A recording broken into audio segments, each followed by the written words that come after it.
ஹல்லேலூயா. நம்முடைய ஆண்டவராகிய தேவன் நல்லவர். இந்த மாதத்தின் வாக்குத்தத்த வசனத்திற்கு நேராக நம்முடைய சிந்தையை திருப்பிக் கொள்வோம்.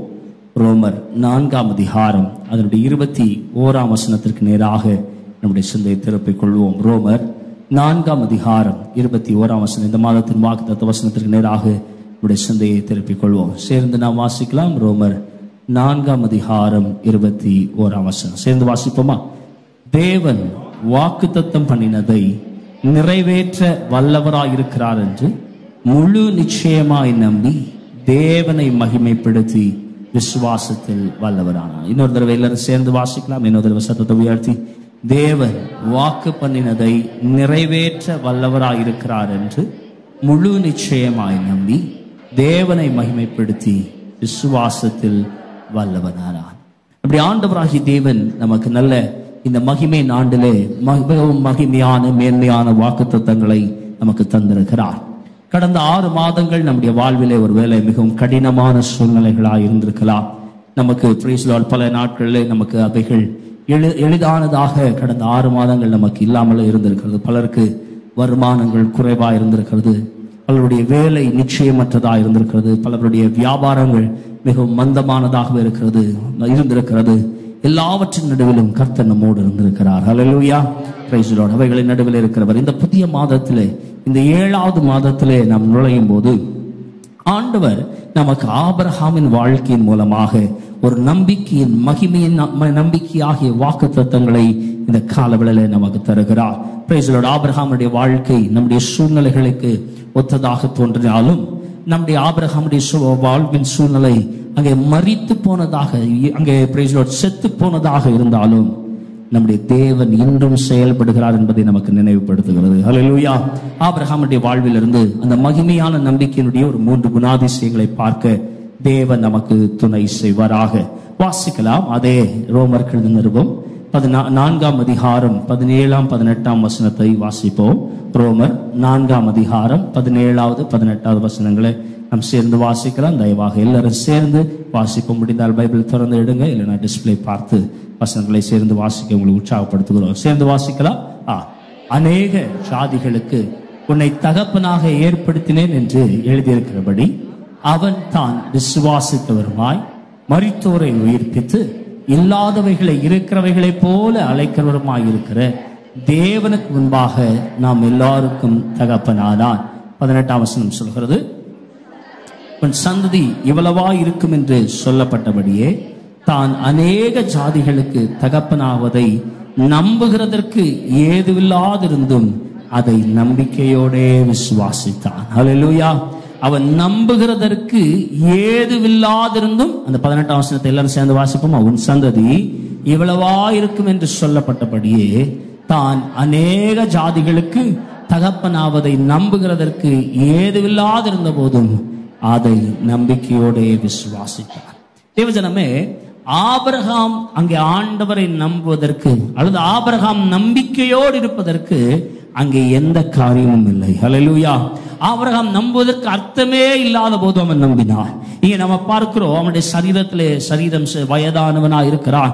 சரீரம் அவனுடைய சாராளுடைய உதிரப்போக்கு நின்று போயிருக்கிறது. அவளுக்கு வயது சென்றவளா இருக்கிறார். அங்கே நாம் பார்க்கிறோம் அவருடைய, ஆனால் இவருடைய நிலைமைகள் மிகவும் மோசமாய் இருந்த போதிலும் அவன் தேவனை பற்றி கொண்டான். ஹல்லேலூயா. Praise the lord. விசுவாசம் என்பது நம்முடைய யதார்த்தமான சூழ்நிலைகளை புறக்கணிப்பதல்ல. விசுவாசமானது நம்முடைய யதார்த்தத்தை காட்டிலும் நம்முடைய தேவன் பெரியவராய் இருக்கிறார் என்கிறதே இருக்கிறது. ஹல்லேலூயா. நம்முடைய யதார்த்தத்தை காட்டிலும், நம்முடைய வாழ்க்கையின் சூழ்நிலைகளை காட்டிலும், உண்மை நிலைமைகளை காட்டிலும் நம்முடைய தேவன் பெரியவர். எத்தனை பேர் அதை விசுவாசிக்கிறீங்க? நல்ல சத்தமா ஒரு ஹல்லேலூயா சொல்லலாமே. ஹல்லேலூயா. தேவஜனமே, உங்களுடைய வாழ்க்கையின் சூழ்நிலை எதுவா இருக்கலாம். நீங்கள் தினமும் ஒவ்வொரு நாளும் நம்முடைய வாழ்விலே அன்றாடம் பிழைப்பதே கடினமா இருக்கிறது என்று யோசித்துக் கொண்டிருக்கலாம். உங்களுடைய வாழ்விலே ஒவ்வொரு நாளும் நீங்கள் தாண்டுவது மிகவும் கடினமா இருக்கலாம். நீங்கள் ஒரு தொழிலை செய்து கொண்டிருக்கலாம். எல்லாவற்றிலும் செய்து ஆண்டவரை 6 மாதங்கள் மகிமையின் ஆண்டுகளை மகிமையடைய செய்வேன் சொன்னீங்க.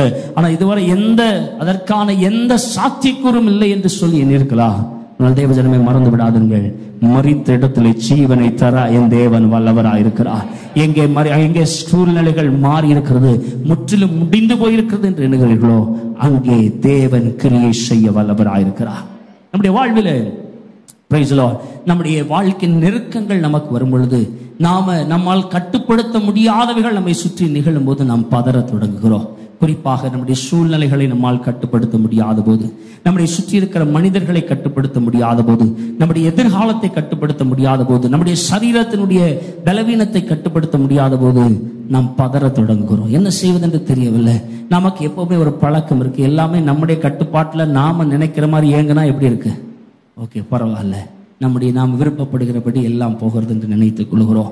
நாம அந்த முதல் பாவம் அங்கே சாத்தான் அங்கே ஏவாளை வஞ்சித்த போது அதை தான் சொன்னா, பாருங்க இனி உனக்கு யாரையும் சார்ந்து இருக்கணுங்கிற அவசியம் இல்லை, இந்த கனியை புசிக்கிற நாள்ல நீ சாவ போறது இல்லை, நீ நன்மை தீமை என்னதென்று தக்கவர்களில் ஒருவராகி தேவர்களை போல மாறுவாய்ன்னு சொன்ன உடனே அவ என்ன செய்தா, எடுத்து நம்முடைய வாழ்க்கையில நமக்கு எல்லாவற்றையும் தெரிந்து வைத்திருக்க வேண்டும். எல்லாமே நமக்கு தெரிஞ்சுதான் என்ன செய்யணும் சொல்லுங்க. தெரிஞ்சு நடந்தா நமக்கு எப்படி இருக்கும், நிம்மதியா பதட்டம் இல்லாம இருக்கும். ஆனா ஏதாவது நம்முடைய கையை விட்டு போற மாதிரி இருக்குன்னா, நமக்கு தெரியல, நமக்கு புரியலன்னா நமக்கு உடனே என்ன வருகிறது, பதட்டம் வருகிறது. இங்க லோத்துடைய வாழ்க்கையில அவனுக்கு தெரிந்த அவனுடைய கையின் கட்டுப்பாட்டில் இருந்த எல்லாமே அவனை விட்டு போயிற்று.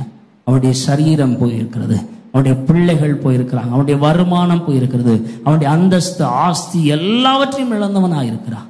உட்கார்ந்து இருக்கிற அவனுக்கு ஆறுதல் சொல்ல வந்திருக்கிறாங்க, அவங்களும் 4 பேரும் சேர்ந்து எதெல்லாமோ சொல்லி பார்க்காங்க, எதுவுமே அவனுக்கு பொருந்தவே இல்லை. யுவஜனமே, அப்ப அவன் பதறி பேச தொடங்குகிறான். அங்கே 37ஆம் அதிகாரத்து வரைக்கும் நீங்க பார்த்தீங்கன்னா அவன் புலம்பி பேச தொடங்குறான், தன் மனதில் உள்ளதெல்லாம் ஊற்றுகிறான். ஆனால் 38ஆம் அதிகாரத்திலிருந்து நீங்க வாசி பார்த்தீங்கன்னா 41ஆம் அதிகாரம் வரைக்கும் ஆண்டவர் அவன்கிட்ட திருப்பி சில கேள்விகளை கேட்கிறார். யோபு, இதெல்லாம் உனக்கு தெரியுதா, இதெல்லாம் உனக்கு புரியுதா, இதை நீ அறிவாயோ, அது உனக்கு தெரியுமான்னு கேட்கிறார். அதுக்கப்புறம் யோபு என்ன பதில் சொல்லுகிறான் பாருங்க. யோபு 42ஆம் அதிகாரம் 2வது 3வது வசனங்களை நாம் எல்லாரும் சேர்ந்து வாசிக்கலாம். யோபு 42:2 டிஸ்பிளேல இருக்கு, எல்லாரும் சேர்ந்து வாசிங்க. தேவரீர் தடைபடாது என்பதை அறிவில்லாமல் ஆலோசனையை மறைக்கிற இவன் யார்? ஆகையால் நான் எனக்கு தெரியாததையும் என் புத்திக்கு எட்டாததையும் நான் அறியாததையும் அளப்பினேன் என்று. தேவஜனமே, நம்முடைய ஆண்டவர் கையில நம்முடைய வாழ்க்கையை கொடுத்திருந்தோம்னா, அவர் கையில நம்முடைய வாழ்க்கையை அர்ப்பணிச்சிருந்தாலும் கூட சில சமயம் நமக்கு குழப்பங்கள், பதட்டமான சூழ்நிலைகள் வரும்போது நாமும் யோபு போல அந்த வசனத்தை வைங்க. யோபு போல அந்த 3ஆம் வசனத்துல சொல்லுகிறான், ஆகையால் எனக்கு தெரியாததையும் என் புத்திக்கு எட்டாததையும் நான் அறியாததையும் அளப்பினேன். ஆண்டவரே, ஏன் இப்படி நடக்கு, என் புத்திக்கு இது எட்டலை, எனக்கு இது ஒன்றும் தெரியல, எனக்கு இது என் சிந்தனைக்குள்ள என்னால் அந்த கால்குலேஷனுக்குள்ள என்ன செய்ய முடியல, கொண்டு வர முடியல, எனக்கு இதை புரிந்து கொள்ள முடியல, அறிந்து கொள்ள முடியலன்னா நம்ம அளப்ப தொடங்குகிறோம். அருமையான யோபும் அதை தான் செஞ்சான். தன் வாழ்க்கையில அவன் புலம்ப தொடங்கினான், அவன் தன் வார்த்தைகளை கொண்டு அளப்ப தொடங்கினான். தேவஜனமே, உங்களுடைய வாழ்க்கையின் சூழ்நிலைகள் இந்த மாதத்துல உங்க கண்ட்ரோல்லையே எதுவுமே இல்லாதது போல இருக்கலாம். ஆனால் இந்த காலவேளையில கர்த்தருடைய ஆவியானவர் உங்களுக்கு ஞாபகப்படுத்த விரும்புகிறார். கடந்த 6 மாதங்களுடைய வாழ்க்கை நிலைமையில எங்கே எல்லாம் மறித்து போயிருக்கு, இனி சந்தர்ப்பமே இல்லை, எனக்கு ஒண்ணுமே புரியல, இதற்கு மேல சாத்தியக்கூறு இல்லை என்று எண்ணுகிற இடத்துல தேவஜனமே, நீங்கள் அவரை சார்ந்து கொள்ளுங்கள். ஹல்லேலூயா. உங்கள் சூழ்நிலைகளின் மீது அல்ல. இது ஒரு மகிமையான நம்பிக்கை. இந்த நம்பிக்கை எப்படிப்பட்டதா இருக்கிறது? இந்த மகிமையான நம்பிக்கையினுடைய முதல் காரியம் உங்களுக்கு நான் கற்றுக் கொடுக்க விரும்புகிறேன். இது சூழ்நிலைகளின் மீது அல்ல, தேவனுடைய வாக்கு தத்தங்களின் மீது நிற்கும் நம்பிக்கை. எல்லாரும் சேர்ந்து கூட சேர்ந்து சொல்றீங்களா? இது எதன் மேல் அல்ல, இது சூழ்நிலைகள். எல்லாரும் சேர்ந்து டிஸ்பிளே பார்த்து கூட வாசிங்க. இது சூழ்நிலைகளின் மீது அல்ல, தேவனுடைய வாக்கு தத்தங்களின் மீது நிற்கும் நம்பிக்கை. ஹல்லேலூயா. சூழ்நிலைகளை பார்க்காதுங்க, உங்களுடைய நிலைமைகளை பார்க்காதுங்க, அவருடைய வாக்கு தத்தங்களை சார்ந்து கொள்ளுங்க. யோவான் 14ஆம் அதிகாரம் 1ஆம் வசனத்துல ஆண்டவராகிய இயேசு தம்முடைய மரணத்தை நினைவு கூர்ந்து தம்முடைய சீஷர்களை பார்த்து சொல்கிறார், தான் மரிக்க போகிறேன் என்பதை அறிந்தவுடனே தன் சீஷர்களை பார்த்து சொல்கிறார், உங்கள் இருதயம் கலங்காதிருப்பதாக, தேவனிடத்தில் விசுவாசமாயிருங்கள், என்னிடத்திலும் விசுவாசமாயிருங்கள். தேவஜனமே, இந்த காலவேளையில நம்முடைய இருதயம் கலங்க வேண்டியதில்லை, அவர் மேல் விசுவாசம் உள்ளவர்களாயிருப்போம். நம்முடைய சூழ்நிலைகளை காட்டிலும் நம்முடைய நிலைமைகளை காட்டிலும் அவர் மேல் பற்றுதல் உள்ளவர்களாய், அவரையே விசுவாசிக்கிறவர்களாய் இருப்போம். காரணம், நம்முடைய சூழ்நிலைகளை காட்டிலும் நம்முடைய தேவன் பெரியவராயிருக்கிறார். எத்தனை பேர் அதை நம்புகிறீர்கள்? நல்ல கரங்களை உயர்த்தி ஒரு அல்லேலூயா சொல்லுங்க பார்க்கலாம். ஹல்லேலூயா. எனவே இந்த ஆபிரகாமுடைய நம்பிக்கை, ஆபிரகாமின் இந்த மகிமையான நம்பிக்கையினுடைய குணாதிசயம் என்ன? முதலாவது என்ன பார்த்தோம்? இது சூழ்நிலைகளே அல்ல, தேவனுடைய வாக்குத்தத்தங்களில் மீது நிற்கும் நம்பிக்கை. இரண்டாவது நாம பார்க்கலாம், அதே ரோமர் 4ஆம் அதிகாரம் 19ஆம் 20ஆம் வசனத்தை நாம் எல்லாரும் சேர்ந்து வாசிக்கலாம். ரோமர் 4ஆம் அதிகாரம் 19ஆம் 20ஆம் வசனத்தை எல்லாரும் சேர்ந்து வாசிப்போமா? அவன் விசுவாசத்தில் பலவீனமாய் இருக்கவில்லை. அவன் ஏறக்குறைய 100 வயதுள்ளவனாய் இருக்கும் போது தன் சரீரம் செத்து போனதையும் சாராளுடைய கற்பம் செத்து போனதையும் எண்ணாதிருந்தான். தேவனுடைய வாக்குத்தத்தத்தை குறித்து அவன் அவிசுவாசமாய் சந்தேகப்படான். 19ஆம் வசனம் எப்படி ஆரம்பிக்குது பாருங்க. 19ஆம் வசனம், அவன் விசுவாசத்திலே பலவீனமாய் இருக்கவில்லை. 20ஆம் வசனம் எப்படி முடிகிறது பாருங்க. அவன் அவிசுவாசமாய் சந்தேகப்படான். அவன் விசுவாசத்துல பலவீனம் அடையல, அவிசுவாசத்துல சந்தேகப்படல, ஆனால் விசுவாசத்துல வல்லவனாய் மாறினார். அல்லேலூயா. தேவஜனமே, நம்முடைய வாழ்க்கையில இருக்கிறதுல ரொம்ப பெரிய கடினமான காரியம் என்னன்னா, ஆண்டவர் நமக்கு தந்திருக்கிற வாக்குத்தத்தங்களை பெற்றுக் கொள்வதற்காக நாம் காத்திருக்கிற தருணங்கள் மிகவும் கடினமானதாகவே இருக்கிறது.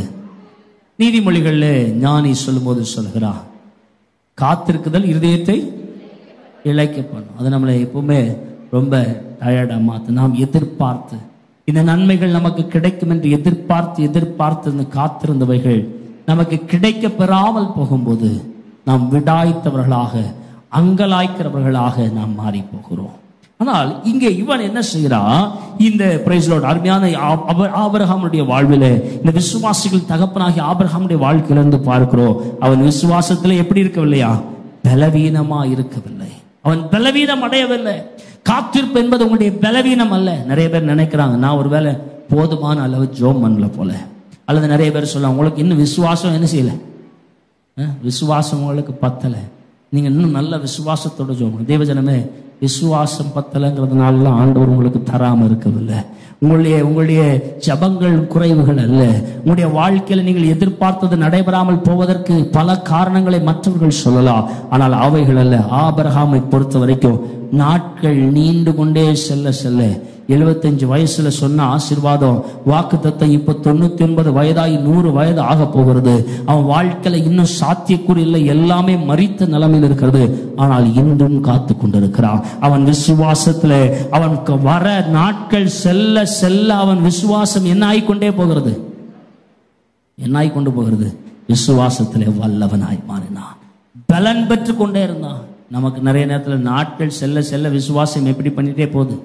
மெதுவா குறைஞ்சு கொஞ்ச நாள் கழிச்சு இது நமக்கு கிடைக்காது போல, இது நமக்கு சாத்தியம் இல்லைன்னு போலன்னு எது செஞ்சிடும்? அதை சொல்லுங்க, மறந்துடும். பக்கத்துல கை பிடிச்சு சொல்லுங்க, உங்களுக்கு ஆண்டவர் கொடுத்த தரிசனங்கள், உங்களுக்கு ஆண்டவர் கொடுத்த கனவுகள் வீணாய் போவதே இல்லை. அவர் உங்களுக்கு சொன்னால் அதை செய்வார். அல்லேலூயா. நாட்கள் நகர்ந்து கொண்டு போகலாம், கடினமானவைகளாய் மாறி போகலாம், நீங்கள் எதிர்பார்த்தவைகளுக்கு எந்த சாத்தியக்கூறும் இல்லாமற் போகலாம். ஆனால் கர்த்தர் உங்கள் வாழ்க்கையை கவனித்துக் கொண்டிருக்கிறார். சாத்தான் தாமதத்தின் நேரத்தில் நீங்கள் அதை விட்டுவிட வேண்டும் என்று விரும்புகிறார். நீங்க அதை மறந்துடணும், அதை விட்டுட்டு ஓடிடணும், அதை நீங்க பேசக்கூடாதுன்னு நினைக்கிறார். ஆனால் தேவன் தம்முடைய தாமதத்தில் உங்களை கட்டி எழுப்பி கொண்டிருக்கிறார் என்பதை மறந்து விடாதீர்கள். உடைய நேரத்தை லேட் ஆக்கிட்டே இருக்கிறார்னா அவர் உங்களுக்கு சிறந்ததை தரப்போகிறார். அதை விட அவர் உங்களை வலிமையாக்கி கொண்டே இருக்கிறார். எனக்கு எதுவும் கிடைச்சாலும், அவர் என்னை கொன்று போட்டாலும் அவர் மேல் நம்பிக்கையா இருப்பேன். அவர் எங்களை தப்புவித்தாலும் தப்பியாமல் போனாலும் நாங்க ஒன்றும் கவலைப்பட போறதில்லை. தேவஜனமே, உங்களுடைய காத்திருக்குதலின் நேரம் உங்களுடைய பலன் அளிக்கிற நேரமா இருக்கிறது. தேவஜனமே, நாம் வேதத்திலே பார்ப்பது போல வேதம் கற்றுக் கொடுக்கிற காத்திருப்புதல் என்பது சும்மா உட்கார்ந்து இருக்கிறதல்ல, அது நாம் கிறிஸ்துவுக்குள்ளே பலன் அடைந்து கொண்டே இருக்கிற நேரமாய் மாற வேண்டும். ஹல்லேலூயா, ஹல்லேலூயா, பிரைஸ் தி லார்ட். யாக்கோபு 1ஆம் அதிகாரம் 4ஆம் வசனத்துல விதமாய் பார்க்கிறோம். யாக்கோபு 1:4 எல்லாரும் சேர்ந்து டிஸ்பிளே பார்த்து வாசிங்க. நீங்க எல்லாரும் சேர்ந்து வாசிக்கலாமா? நீங்கள் ஒன்றிலும்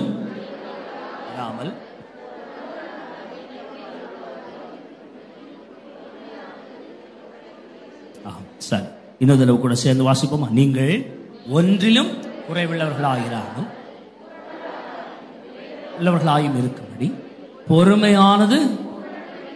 நாம எப்ப பூரணர்களாக, நாம் எப்பொழுது நிறைவுள்ளவர்களாய் மாறுவோம்னா, எப்ப மாறுவோமா? எப்ப மாறுவோம்? பொறுமை தன்னுடைய பூரண கிரியை செய்யும் போது நாம பூரணர்களாக நிறைவுள்ளவர்களாய் மாறுவதற்கு நமக்குள்ளே பொறுமை அவசியமா இருக்கிறது. தேவனுக்குள்ள இவைகளை நாம் அமைதலாக அவருடைய சன்னிதானத்தில் காத்திருப்பது அவசியமா இருக்கிறது. அவருடைய சன்னிதானத்தில், ஆண்டவரை, நான் இன்னும் உண்மையிலே பலன் பெற்றுக் கொள்கிறேன், நான் இன்னும் என்னை உண்மையிலே தகுதி உள்ளவனாய் மாற்றிக் கொள்கிறேன், நான் என்னை பூரணமாக்கிக் கொள்கிறேன், என்னுடைய ஆண்டவரே அப்பா நீர் விரும்புகிறபடி என் வாழ்க்கையை மாற்றிக் கொள்கிறேன். இவஜனமே, நம்முடைய காத்திருத்தலின் நேரம் நம்முடைய ஆயத்தத்தின் நேரமா இருக்கிறது. கர்த்தர் நமக்காய் மேன்மையாய் தருகிறவர்களை பெற்றுக் கொள்வதற்கு நம்முடைய காத்திருப்பு நேரம் ஆயத்தத்தின் நேரமா இருக்கிறது. அங்கே நாம் அவருக்குள்ளே பலன் பெற வேண்டும். ஹல்லேலூயா, ஹல்லேலூயா. குறை கூறவில்லை. ஆபிரகாம் தன்னுடைய வாழ்க்கையில தனக்கு எந்த காரியங்களும் கிடைக்கவில்லைன்னு சொல்லி அவன் புலம்பிக் கொண்டு குறை கூறி கொண்டிருக்கவில்லை. ஆபிரகாம் தேவனை மகிமைப்படுத்தி கொண்டே இருந்தா. அவன் காத்திருக்கும் பொழுது இன்னும் அதிகமாய் கர்த்தரை உயர்த்தி கொண்டே இருந்தா. தேவஜனமே, நம்முடைய காத்திருக்குதலின் நேரம் நம்முடைய வாழ்க்கையில எவைகளும் கிடைக்காமல் போகும்போது, நீங்கள் எதிர்பார்த்திருக்கிற நன்மைகள் உங்களுக்கு கிடைக்கப்பெறாமல் போகும்போது, இன்னும் அதிகமாய் கர்த்தருக்குள்ளே உங்களை பலப்படுத்திக் கொள்ளுங்கள். தாவீதை யோனத்தான் கர்த்தருக்குள்ளே திடப்படுத்தினான். தாவீதை கர்த்தருக்குள்ளே அவன் பலப்படுத்தினான். நம்முடைய வாழ்க்கையில சோர்வுகள் தளர்வுகள் வரும் பொழுது, நாம் எதிர்பார்த்தவைகள் நமக்கு கிட்டாமல் போகும்போது, விசுவாசத்துல குறைவில்லை, விசுவாசத்துல பலன் உள்ளவர்களாய் மாற வேண்டும். காரணம் வசனம் என்ன சொல்கிறது? எபிரேயர் 10ஆம் அதிகாரம் 36ஆம் வசனத்துல விதமாய் பார்க்கிறோம். எபிரேயர் 10:36 விதமாய் சொல்கிறது. சேர்ந்து வாசிக்கலாம் எல்லாரும். நீங்கள் தேவனுடைய சித்தத்தின்படி செய்து வாக்குத்தத்தம் பண்ணப்பட்டதை பெறும்படிக்கு பொறுமை உங்களுக்கு. நாம் தேவனுடைய சித்தத்தின்படி நமக்கு வாக்குத்தத்தம் பண்ணப்பட்டதை பெறும்படிக்கு நமக்கு என்ன அவசியமா இருக்கிறது? பக்கத்துல கைப்பிடிச்சு சொல்லுங்க, கொஞ்சம் பொறுமை அவசியமா இருக்கிறது. கொஞ்சம் என்ன அவசியம்? பொறுமை. ஒன்றும் அவசரம் இல்லை. நம்ம கடிகாரம் ஸ்பீடா இருக்கலாம், நாம எதிர்பார்க்கிறது உடனே நடந்தா நல்லா இருக்கும்னு தோணலாம். ஆனால் அவர் நம்மை பூரணர்களாய் மாற்றி நிறைவுள்ளவர்களாய் மாற்றி தேவன் நமக்கு தர இருக்கிறதை நிச்சயமாய் தருவார். தேவஜனமே, உங்க கனவு ஏதோ சாதாரண கனவு நினைச்சிடாதீங்க. இது நான் எதிர்பார்க்கிறேன்னு, இது சரிதானா, இது இப்படி நடந்துக்கும் நாம எதிர்பார்த்து ஆரம்பித்திருக்கலாம். உங்களுடைய கனவுகளை எல்லாம் நினைவாக்க அவர் வல்லவராக இருக்கிறார். ஏன்னா உங்களுக்குள்ள விருப்பத்தையும் செய்கையும் ஏற்படுத்தி தந்தவர் அவர்தான். அவரே நன்மையானவர்களை உங்களுக்கு பகிர்ந்தளிக்க வல்லவராக இருக்கிறார். எத்தனை பேர் நம்புறீங்க? நல்ல கரங்களை தட்டி அவருக்கு நன்றி செலுத்துங்க பார்க்கலாம். உங்கள் சோர்வுகளின் மத்தியில இந்த மாதத்துல ஒவ்வொரு நாளும் தேவனுடைய வாக்குத்தத்தமான வார்த்தைகளை பிடித்துக் கொண்டு அவருக்கு அதிகமாய் நன்றி சொல்லிக் கொண்டே இருப்போம். அவைகள் நடைபெறாமல் போகலாம், நடப்பதற்கு சாத்தியக்கூறு இல்லாமல் இருக்கலாம். ஆனால் அந்த நேரத்தில் ஆண்டவருக்கு நன்றி சொல்லுங்க. காரணம், இந்த மகிமையின் நம்பிக்கையில முதல்ல நாம பார்த்தோம். இந்த மகிமையின் நம்பிக்கை இது சூழ்நிலைகளை சிலர் சேர்ந்து, இது சூழ்நிலைகளின் மீது அல்ல, தேவனுடைய வாக்குத்தத்தத்தின் மீது நிற்கும் நம்பிக்கை. இரண்டாவது இப்ப நாம பார்த்தோம், இது காத்திருப்பதன் மூலம் பலமடையும் நம்பிக்கை. சொல்லுங்க, எல்லாரும் சேர்ந்து சொல்லுங்க, இது காத்திருப்பதன் மூலம். ஆமா, பாருங்க, காத்திருக்க ரெடியா இருங்க. இந்த 7வது மாதத்துல கடந்த 6 மாதங்கள் எந்த காரியங்களும் சாத்தியக்கூறலாமல் எல்லா காரியங்களும் குழப்பத்தோடு இருக்கலாம். ஆனால் இந்த 7வது மாதத்துல அவருடைய வாக்குத்தத்தங்களின் மேல் நில்லுங்க, சூழ்நிலைகளை விட்டு விடுங்கள். இந்த 7வது மாதத்துல காத்திருக்க ஆயத்தமா இருங்க. ஆண்டவரே, நீர் என்னை இன்னும் உருமாற்றியலும், நான் இன்னும் நீர் தருகிற ரட்சிப்பிற்காய் காத்திருப்பேன், நீர் எனக்காய் பகிர்ந்து கொடுக்க இருக்கிற அந்த மேன்மைக்காய் காத்திருப்பேன் என்று சொல்லுங்கள். அவைகள் எல்லாவற்றின் மத்தியில் கர்த்தரை துதித்துக் கொண்டே இருங்கள். அது மாத்திரமல்ல, 21வது வசனத்தை வாசிக்கலாம். ரோமர் 4:21. Praise Lord. இதனுடைய 3வது குணாதிசயம் என்ன? சேர்ந்து வாசிப்போம். தேவன் வாக்குத்தத்தம் பண்ணினதை நிறைவேற்ற வல்லவராய் இருக்கிறார் என்று முழு நிச்சயமாய் நம்பி தேவனை மகிமைப்படுத்தி விசுவாசத்தில் வல்லவனானான். அல்லேலூயா. அவன் எப்படி நம்பினானோ இந்த வசனத்துல பார்க்கிறோம். அவன் தேவன் வாக்குத்தத்தம் பண்ணினதை நிறைவேற்ற வல்லவராய் இருக்கிறார் என்று முழு நிச்சயமாய் நம்பினான். முழுமையான நிச்சயம் நமக்கு உண்டார். ஆண்டவர் சொன்னா அதை நிச்சயம் செய்வார். ஹல்லேலூயா. அவர் வாக்குத்தத்தம் பண்ணினதை செய்ய வல்லவராய் இருக்கிறார் என்கிற முழு நிச்சயம் நமக்கு உண்டாயிருக்க வேண்டும். கொஞ்சமும் என்ன வேண்டாம், அவிசுவாசம் நமக்குள்ளே வேண்டாம். ஆபிரகாமுக்கு இருக்கலாம், இது நடக்கலாம் அப்படிங்கிறது இல்லை. நிச்சயம் இருந்தது. கர்த்தர் சொன்னால் நிச்சயம் அதை செய்வார். எத்தனை பேர் அதை விசுவாசிக்கிறீங்க? நல்ல சத்தமா ஒரு அல்லேலூயா சொல்லுங்க பார்க்கலாம். அல்லேலூயா. அவன் உறுதியாக இருந்தான். என் தேவன் அதை எனக்கு செய்ய வல்லவர் என்கிற உறுதி அவனுக்கு இருந்தது.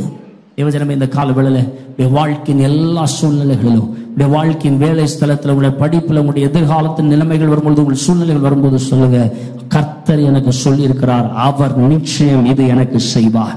இன்னைக்கு ஒருவேளை அதற்கு சாத்தியக்கூறே இல்லாமல் இருக்கலாம், இன்னைக்கு ஒருவேளை அதற்கு ஏற்ற சூழ்நிலை இல்லாமல் இருக்கலாம். ஆனால் ஆண்டவர் எனக்கு சொல்லி இருக்கிறார், அவர் சொன்னதை நிச்சயம் செய்து முடிக்க வல்லவராக இருக்கிறார். எத்தனை பேர் நல்ல நம்புறீங்க? நல்ல கரங்களை தட்டி அவரை துதிங்க பார்க்கலாம். காரணம், இது நம்முடைய பலனை சார்ந்ததல்ல, இது தேவ பலனை சார்ந்தது. இது முழுமையாக அவரை பற்றியதாகவே இருக்கிறது. அவர் செய்து முடிக்க வல்லவர். அவர் மேல் நாம் கொண்டிருக்கிற நிச்சயம் அதுதான். அவர் சொன்னதை செய்து முடிக்க வல்லவர்.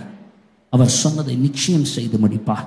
மரியாள் அங்கே வேலைக்காரர்களை பார்த்து சொல்றார், அவர் உங்களுக்கு என்ன சொல்லுகிறாரோ அதன்படி சரி. அவர் உங்களுக்கு என்ன சொல்றாரோ சரி.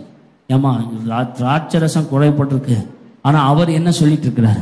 தண்ணி எடுத்து கற்சாடிகளை நிரப்புகிறார், நிரப்புனதை கொண்டு போய் ஊத்துன்றாரு. தேவஜனமே, அவர் சொல்றதை செய்வோம். அவர் என்ன சொன்னாலும் சரியாதான் இருக்கும். பக்கத்துல கைப்பிடிச்சு சொல்லுங்க, அவர் என்ன சொன்னாலும் சரியாதான் இருக்கும். அவர் உங்களுக்கு சரியானதை செய்ய வல்லவர். அவர் உங்களுக்கு நிச்சயமாகவே நன்மையானவர்களை செய்ய வல்லவர். பேதுரு ராத்திரி முழுவதும் ஏற்கனவே பிரயாசப்பட்டு வலையில ஒன்னாகப்படாம வெறும் வலையை அலசி கொண்டிருக்கிறான். அவனை பார்த்து ஆண்டவர் சொல்றாரு, பேதுரு நீ வலையை என்ன செய், வலையை போடு அப்படின்றாரு. பேதுரு சொல்றான், ஐயரே நான் எல்லாம் ட்ரை பண்ணியாச்சு, ஆனாலும் நீர் சொல்லுகிறபடி நான் செய்ய ரெடியா இருக்கிறேன். நீர் சொல்லுகிறபடி வலை இறக்குகிறேன்டா. அவன் அங்கே அவனுடைய வலை நிரம்பியதை பார்க்கிறோம். தேவஜனமே, உங்களுடைய வாழ்க்கையில அவர் சொன்னதை நம்பி நாம் செய்தால் போதும். இந்த புதிய மாதத்துல நம்முடைய நாம் கற்றுக்கொள்கிற மூன்றாவது காரியம் என்னன்னா, இந்த மகிமையின் நம்பிக்கையினுடைய மூன்றாவது காரியம் என்னன்னு சொன்னா, இது தேவனுடைய வல்லமையின் மீதான முழுமையான நம்பிக்கை. எல்லாரும் சேர்ந்து சொல்றீங்களா? இது தேவனுடைய வல்லமையின் மீதான முழுமையான நம்பிக்கை, முழு நம்பிக்கை. நம்முடைய நம்பிக்கையில எந்த அலசடி வேண்டாம்.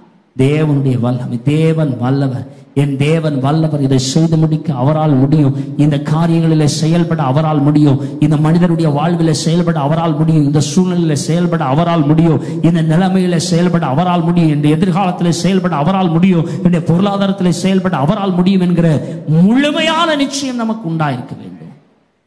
தேவஜனமே, ஆண்டவருக்கு சூழ்நிலைகள் ஒரு பொருட்டல்ல. அவருக்கு மரித்து போயிருக்கிற, அவருக்கு மரிக்க போகிற எவீருடைய ஜபாலய தலைவனுடைய மகளையும் எழுப்ப முடியும். பாடையிலே அடக்கம் பண்ண கொண்டு போகிறவனையும் எழுப்ப முடியும். மரித்து 4 நாள் ஆனாலும் அவரால் எழுப்ப முடியும்.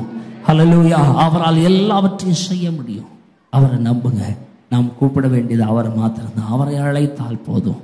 அவரால் மரணத்தை ஜெயமாய் விழுங்கியவர் இந்த காலவெளியில் உங்களோடு கூட இருக்கிறார். அவர் உங்களை வெற்றி சிறக்க பண்ணுகிறவர் உங்களோடு கூட இருக்கிறார். தேவஜனம், இந்த புதிய மாதத்துல உங்களுடைய பயங்கள், உங்களை பயமுறுத்துகிற காரியங்கள், உங்களை பதட்டமடைய செய்கிறவர்கள் எல்லாம் உங்களை சூழ்ந்து கொள்ளும் போது சங்கீதக்காரன் சொல்கிறார், என் ஆத்மாவே நீ ஏன் கலங்குகிறாய், ஏன் எனக்குள் தேங்குகிறாய், தேவனை நோக்கி காத்திரு, உனக்கு ஒத்தாசுகிற பர்வதம் அவர்தான். ஆகவேதான் நம்முடைய திறமையில் நம்பிக்கை வைப்பதை முடித்துவிட்டு தேவனுடைய வல்லமையை சார்ந்து கொள்ளுங்கள். அவரால் ஆகும். அவரை சார்ந்து கொண்டு, அவருடைய வல்லமையை சார்ந்து கொண்டு உங்களுடைய வாழ்க்கையின் முடிவுகளை அதற்கேற்றார் போல எடுங்கள். அல்லேலூயா, அல்லேலூயா, அல்லேலூயா. அந்த 7வது மாதத்துல இன்னைக்குள்ள சூழ்நிலையை பார்த்து முடிவு பண்ணாதுங்க. Price the Lord. நம்முடைய தரிசனம் பெரியதாக இருக்கட்டும், நம்முடைய எதிர்பார்ப்புகள் பெரியதாக இருக்கட்டும். Price the Lord. நாங்கள் இந்த வீடு வேலைகளை பார்த்து கொண்டிருக்கும் போது நாங்கள் இன்டீரியர் டிசைனர்கிட்ட பேசிட்டு இருந்தோம், நானும் ரெமியும். அப்போ நாங்கள் இந்த மாதிரி செஞ்சுருவோம் தம்பி, இப்போதைக்கு இப்படி தான் சூழ்நிலை இருக்குன்னு சொன்னேன். அப்போ அவன் சொன்னான், சார் நீங்கள் இப்போ பார்க்காதீங்க, இன்னும் 20 வருஷம் கழிச்சு உங்கள் வீடு எப்படி இருக்குன்னு நினைச்சிங்க. சஞ்சய் தான் கூட்டிகிட்டு வந்தேன் அந்த தம்பி. அவன் சொன்னான், இப்போ உள்ளதை என்ன செய்யாதீங்க சார், இப்போ இருக்கிற வீட்டுக்கு ஏன் பார்க்குங்க, இன்னைக்கு என்ன செய்ய போறேன்னு பார்க்க. 20 வருஷம் கழிச்சு இந்த வீட்டை எப்படி வச்சிருப்பீங்களோ அதை மாதிரி யோசிங்க. ஏன் இப்போ அவசரப்பட்டு இப்போதைக்கு இவ்வளவு போதும் நீ ஏன் முடிவு பண்றீங்க அப்படின்னு சொன்னேன். நான் யோசித்து பார்த்தேன், அவனுக்கு இருந்த நம்பிக்கை கூட நமக்கு இல்லை. நாம இன்றைக்கு என்ன செய்யலாம், இப்போ என்ன செய்யலாம், இன்னைக்கு நம்முடைய சூழ்நிலைகளை எப்படி அமைத்துக் கொள்ளலாம் என்கிறதை பார்க்கிறோம். நம்முடைய பலன் நம்முடையதல்லங்க, நம்முடைய பலன் அவரை சார்ந்தது. இது நம்முடைய பலன் அல்ல, இது தேவனுடைய வல்லமையின் மீதான முழுமையான நம்பிக்கை. அவருடைய வல்லமையை சார்ந்து கொள்கிற இந்த மகிமையின் நம்பிக்கை இந்த மாதத்தில் நமக்கு உண்டாயிருப்பதாக வாசிக்கிறோம். ரோமர் 4ஆம் அதிகாரம் 1ஆம் வசனத்தில் விதமாய் பார்க்கிறோம். ரோமர் 4:1 விதமாய் சொல்றது, ஆனபடியினால், எல்லாரும் சேர்ந்து, ஆனபடியினால் நம்முடைய தகப்பனாகிய ஆபிரகாம் மாம்சத்தின்படி எண்ணத்தை கண்டடைந்தான் என்று சொல்லுவோம். அவன் இன்னும் எதையுமே பார்க்கவே இல்லையே. அவனுடைய விசுவாசிகளின் தகப்பனாகி அவனை பற்றி பேசிக் கொண்டிருக்கிறோம். நாம பேசிக் கொண்டிருக்கிற இந்த சூழ்நிலைகளிலே அவன் இன்னும் அவனுடைய வாழ்வில ஈசாக்கை அவன் பார்க்கவே இல்லை. ஆனால் அந்த மகிமையின் நம்பிக்கையிலே அவன் நடந்தான். இந்த புதிய மாதத்தில் நம்முடைய வாழ்வில் கடந்த 6 மாதங்கள் நாம் எந்த காரியங்களும் பார்ப்பதற்கான சாத்தியக்கூறுகள் இல்லாமலே போயிருக்கலாம். ஆனால் இந்த 7வது மாதத்தில் அந்த மகிமையின் நம்பிக்கையோடு நமக்கான வாக்குத்தத்தம் பண்ணப்பட்ட ஈசாக்கை பாருங்கள். நமக்கான வாக்குத்தத்தம் பண்ணப்பட்ட ஈசாக்கு நமக்கு கிடைக்கப்பெறாமல் இருக்கலாம். ஆனால் அவைகள் கிடைக்கப்படுவதற்கு முன்பதாகவே அவன் தேவனை மகிமைப்படுத்தி அவரை உயர்த்தி ஆராதித்தது போல நம்முடைய நெருக்கங்களின் நடுவில் இன்னும் அதிகமாக தேவனை உயர்த்துவோம். அவர் உங்களுக்கு துணை செய்ய வல்லவராக இருக்கிறார். இன்னும் உங்களுக்கான வாசல்கள் திறக்கப்படாமல் இருக்கலாம், இன்னும் உங்களுக்கான வழிகள் உண்டாக்கப்படாமல் இருக்கலாம். ஆனால் ஆபிரகாமை போல நாம பார்க்கிறோம். ஆபிரகாமுடைய வாழ்வில் இருந்து 3 காரியங்களை நாம் கற்றுக்கொள்கிறோம். உங்களுடைய பிரச்சனைகளின் மீது அல்ல, வாக்கு தத்தங்களின் மீது நில்லுங்கள். ஹல்லேலூயா. கூட சேர்ந்து நீங்க அந்த டிஸ்பிளே பார்த்து சேர்ந்து வாசிக்கிறீங்களா? உங்களுடைய பிரச்சனைகளின் மீது அல்ல, அந்த 3 கடைசியில் இருப்போமா, பிரச்சனைகளின் மீது அல்ல, பிரச்சனைகளின் மீது அல்ல, வாக்கு தத்தங்களின் மீது நில்லுங்கள். உடைய காத்திருப்பிலே பலன் அடையுங்கள். தேவன் தம் வாக்கு பண்ணினதை செய்ய வல்லவர் என்று முழுமையாக நம்புங்கள். இந்த மாதத்துல மீண்டும் ஒரு விஷயம் சொல்லுவோமா, என் பிரச்சனைகளின் மீது அல்ல, உங்களுடைய வாக்கு தத்தங்களின் மீதே நான் நிற்பேன். என்னுடைய காத்திருப்பில் நான் இன்னும் அதிகமாய் பலன் அடைவேன். ஆண்டவரை நீர் வாக்கு பண்ணினதை செய்ய வல்லவர் என்று முழுமையாக நம்புவேன். ஹல்லேலூயா, ஹல்லேலூயா. என் கூட சேர்ந்து நான் சொல்றீங்களா?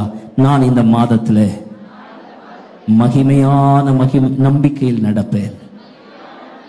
என் சூழ்நிலைகள் பலவீனமாய் தோன்றலாம், ஆனால் என் தேவன் பலனானவர். நான் நம்புகிறேன், நான் பெற்றுக்கொள்வேன்.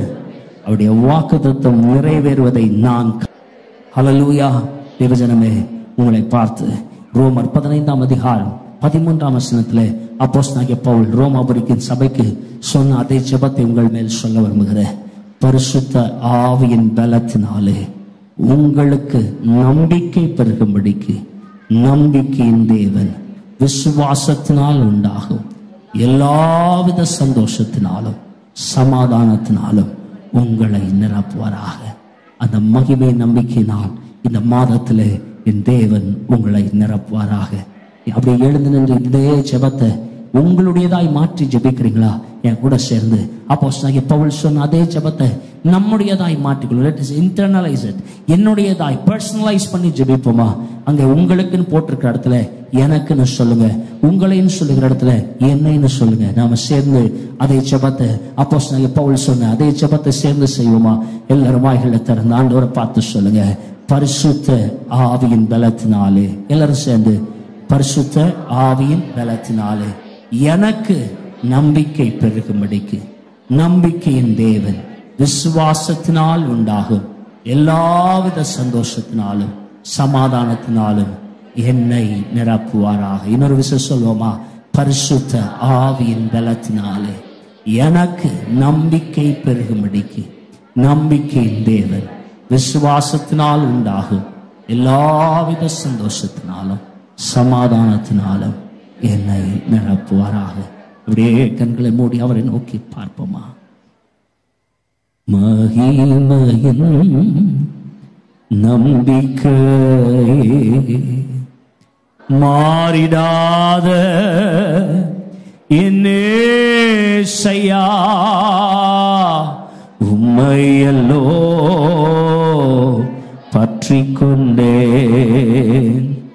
உலகத்தில் வெற்றி கொண்டேன். உம்மையல்லோ பற்றி கொண்டேன். உலகத்தில் வெற்றி கொண்டேன். துதித்து துதித்து மகிழ்ந்து புகழ்ந்து தூயவர் உம்மை நான் பாடுவேன். துதித்து துதித்து மகிழ்ந்து புகழ்ந்து தூயவர் உம்மை நான் பாடுவேன். மகிமையின் நம்பிக்கையே மாறிடாத என் ஏசையா, உம்மையல்லோ பற்றிக் கொண்டே உலகத்தில் வெற்றி கொண்டே, உம்மையல்லோ பற்றிக் கொண்டே உலகத்தில் வெற்றி கொண்டே. பள்ளத்தாக்கில் நடந்தாலும் பயமில்லை, பாதிப்பில்லை. பள்ளத்தாக்கில் நடந்தாலும் பயமில்லை, பாதிப்பில்லை. உம் குரலோ கேட்குதையா, உள்ளமெல்லாம் அன்பால் பொங்குதையா. உம் குரலோ கேட்குதையா, உள்ளமெல்லாம் அன்பால் பொங்குதையா. துதித்து துதித்து மகிழ்ந்து புகழ்ந்து தூயவர் உம்மை நான் பாடுவேன்.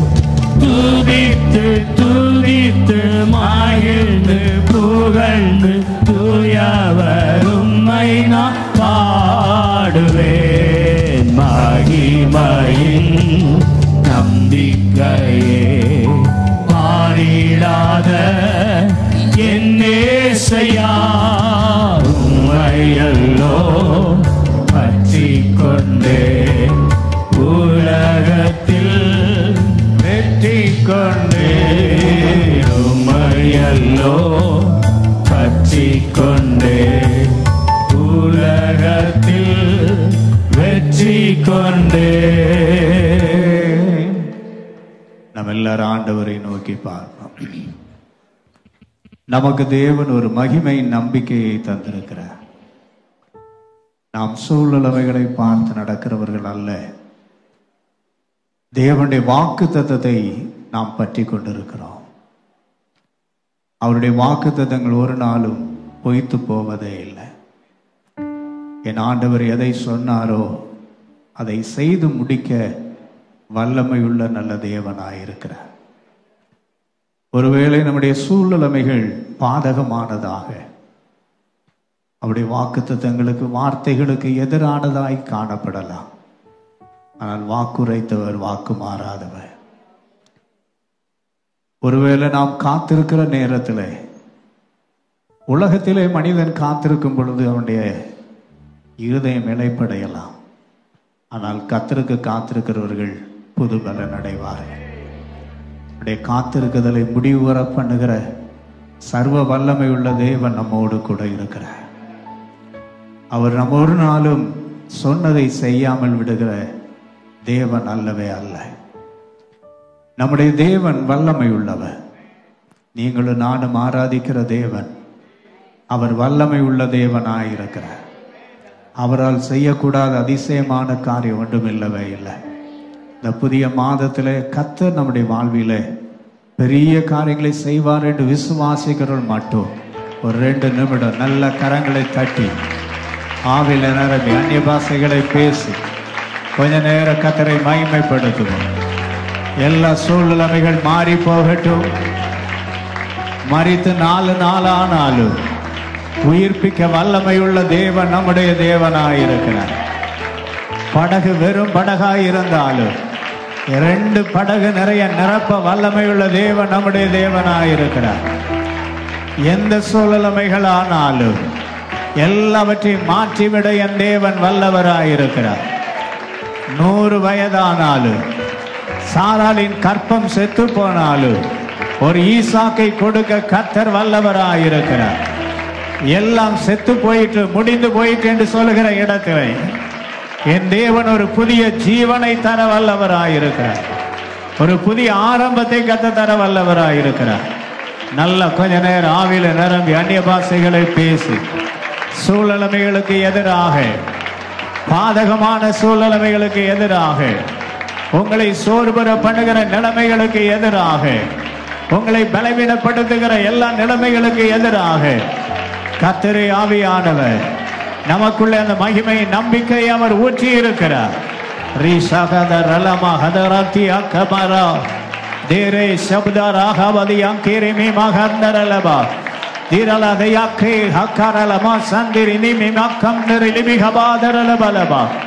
ஒரு பெரிய மாற்றம் இந்த நாட்களில் உண்டாகும்படி, இந்த புதிய மாதத்தில் ஒரு மகிமையின் நம்பிக்கையிலே கர்த்தரை வெளிப்படுத்தும்படி. ஆமென், ஆமென், ஆமென். எங்கள் அன்பின் தகப்பனே, இந்த நல்ல நாளுக்காக நன்றியோடு துதிக்கிறோம். கொடுத்த நல்ல வார்த்தைகளுக்காக ஸ்தோத்திரிக்கிறோம். எங்களுக்கு கொடுத்திருக்கிற மகிமையின் நம்பிக்கைக்காக ஸ்தோத்திரிக்கிறோம். ஆண்டவரே, வாழ்க்கையில கடந்து போகிற பாதைகள், சூழ்நிலைமைகள் பாதகமாயிருந்தாலும் உடைய வாக்குத்தத்தங்கள் பொய்த்து போவதில்லை. கர்த்தாவே, ஏற்ற காலத்திற்கென்று நீர் காரியங்களை வைத்திருக்கிறீர். அவைகளை பெற்றுக்கொள்வதற்கு நாங்கள் பொறுமையாய் காத்திருந்து அவைகளை நாங்கள் பெற்றுக்கொள்ள எங்களுக்கு கிருபை தரும்படியாய் ஜெபிக்கிறோம். கர்த்தாவே, நீங்க வல்லமை உள்ளவர் அப்பா. உடைய வல்லமை குறைந்து போனதே இல்லை. உம்முடைய வல்லமை ஒரு நாள் குறைந்து போனதே இல்லை. நீர் வல்லவராயிருக்கிறீர். அதை முழு நிச்சயமாய் நம்பி நாங்கள் அதை விசுவாசத்தோடு கூட பெற்றுக்கொள்ளும்படி கிருபை இரக்கமும் தரும்படியாய் ஜெபிக்கிறோம். வசனமேசனுடைய மகனின் வல்லமையாய் பயன்படுத்தும். வசனத்தை கேட்ட நாங்கள் கர்த்தாவே, முழு நிச்சயமாய் பக்தனாய் ஆபிரகாம், எங்களுக்கு தகப்பனாய் ஆபிரகாம் செய்ததை போல முழு நிச்சயமாய் நம்பி கர்த்தாவே விசுவாசத்தில் வல்லவர்களாய் மாறும்படி உம்முடைய பரிசுத்த கரத்தில் எங்களை அர்ப்பணிக்கிறோம். தொடர்ந்து வழி நடத்துங்க. கிருபை கூட இருக்கட்டும். இயேசு கிறிஸ்துவின் இன்ப நாமத்தில் பிதாவே, ஆமென். என் ஆத்துமாவே என் முழு உள்ளமே பரிசுத்த நாமத்தை ஸ்தோத்திரி. என் ஆத்துமாவே கர்த்தரை ஸ்தோத்திரி. கர்த்தர் செய்த சகல உபகாரங்களை மறவாதே. ஆமென். நம்முடைய கர்த்தராகிய இயேசு கிறிஸ்துவினுடைய கிருபையும் பிதாவாகிய தேவனுடைய அன்பும் பரிசுத்த ஆவியானவருடைய அந்யோன்ய ஐக்கியமும் ஆசீர்வாதமும் சமாதான கிருபையின் நன்மையும் நம் அனைவரோடும் இன்றும் என்றும் சதா காலங்களிலும் இருப்பதாக. Amen, amen. Hallelujah. Praise the lord. எல்லாரும் சகோதர கர்த்தரை ஆசீர்வதிப்பார்.